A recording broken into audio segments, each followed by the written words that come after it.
দেখো আমরা কেমন বলে কি দেখো আমার লিপস্টিকই দিয়েছে দেখো হ্যালো দিদা তো কেমন লাগলো আমাদের ভিডিও এই দেখো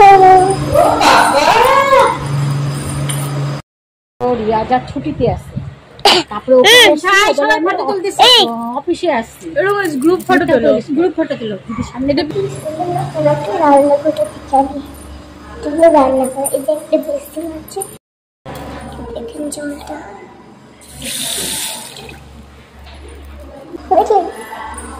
রান্নাঘর দেখছো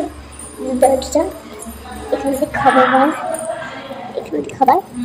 আর একটা জিনিস দেখাচ্ছি তোমাদেরকে ওদিকেও যাওয়া যায় কিন্তু ওই দেখো